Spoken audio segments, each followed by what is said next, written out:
Well, hello. Better say good morning. I've been saying that for so long. I'm on my 5th year of doing this, and just about, not every morning, but just about every morning I've started with hello, and I try to change it up, but I just can't do it. I pray God's blessed you today, and you're looking forward to another day in the Lord. I pray today that you are excited about what God has in store for us today, and what He has in store for us in the future. My friend, I don't believe we have much longer to wait here in this old world. Jesus is fixing to come again, and I pray that you're ready to meet Him today, and that you're ready to go home to be with Him. I want to talk to you in Jeremiah chapter 2, verse 22, and then I'll go over to Isaiah chapter 1 and verse 18. But I want to talk to you today about the stain of sin. If you go to Jeremiah chapter 2, verse 22, it says, "For though thou wash thee with niter and take thee much soap, yet thine iniquity is marked before me, saith the Lord God." Scripture often uses the word stain to describe sin. You ever think about you leave something in a pocket in your pants or in a shirt, maybe an ink pen, maybe something, and when you pull the wash out of the washing machine to go to put it in the dryer, you find this huge stain where that ink pen busted, or there was something in your pocket that came loose and just stained the shirt, maybe that favorite shirt, your wife's favorite dress, and you try to wash it, but it just will not come out.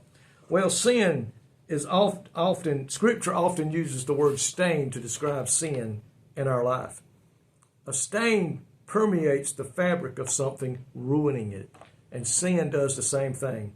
Sin stains us to the point that we are separated from God. And that's how God, speaking through the prophet Jeremiah, describes the sin to the nation of Israel, reminding His people that its stain of sin was beyond their ability to cleanse it. There was nothing they could do then, and there is nothing you and I can do on our own to remove the stain of sin that is in our life.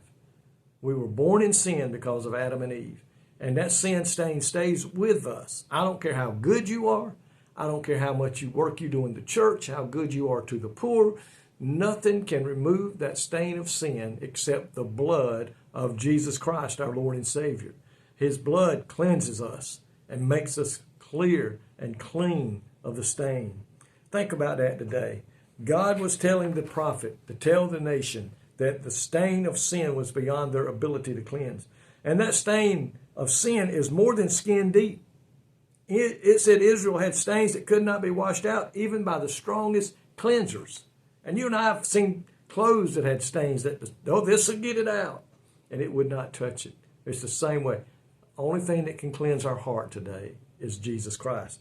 Spiritual cleansing must reach deep inside of us and to the heart, and that is a job that only Jesus can do. We cannot ignore the effects of sin. We cannot hope they go away. They're going to stay there until the blood of Christ comes through.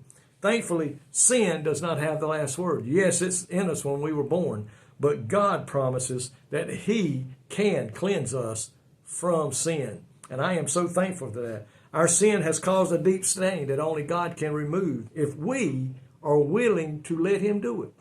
My friend, you and I can hinder the hand of God and the blood of Christ from cleansing us from sin by not asking Him to come into our heart and life.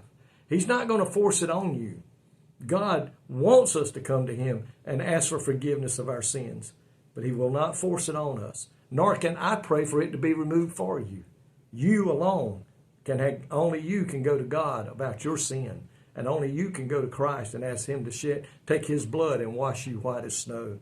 Listen to what Isaiah 1:18 said. "Come now, let us reason together, saith the Lord. Though your sins be as scarlet, they shall be as white as snow. Though they be red like crimson, they shall be as wool." Jesus said, let us reason together. Come to me, and let us reason together. Though your sins may be scarlet, they can be and shall be white as snow.